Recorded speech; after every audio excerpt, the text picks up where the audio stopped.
I love continuing education management because it means that you're generally dealing with e-commerce business or content as a business, and that's the part of LMS that I love the best.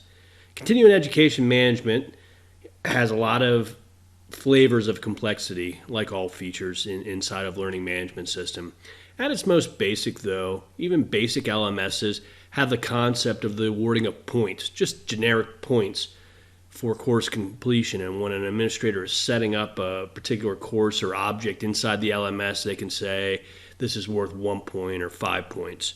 Some LMSs will allow you to change that name of points to a certain type of credit, whether that anything that you want, CLE, CME, CNE, it's just a label changing, but it's still that same point field.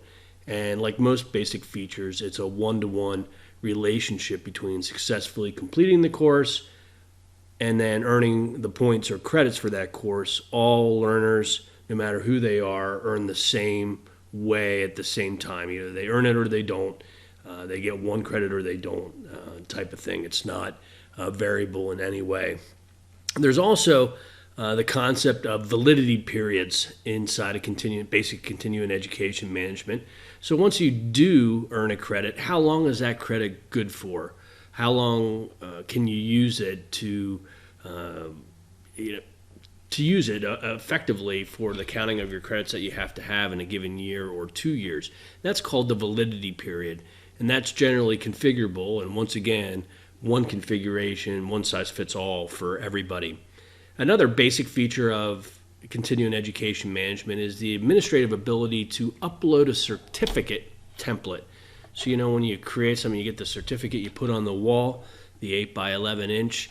Well, they allow you to upload that into the learning management system, and then to different degrees of sophistication, put fields holders like first name, last name, instructor, date, and then when somebody earns that credit or that certificate, it automatically populates that certificate with the appropriate data, John Lay versus name, for example.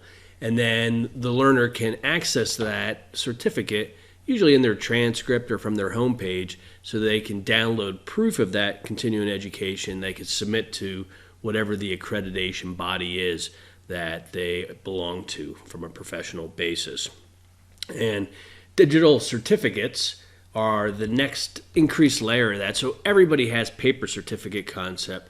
Digital certificates are what you see on people's LinkedIn profile when they have some type of SAM certification, maybe from the BSA Software Alliance, or any other certification that shows up on their link. That's called a digital certificate.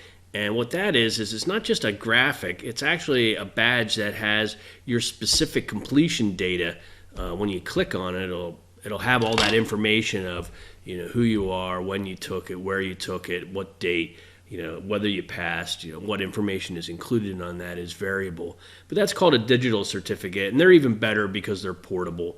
You can put them on your LinkedIn resume, you can attach them to email, use it as credibility in a variety of ways inside the job recruitment process, for example, is another way to get more benefits out of the certificate. And that's why LMSs offer that as a feature set. So those are just some examples of managing the basics of earning credits for the completion of content. Tune in for the advanced features if you really want to get serious.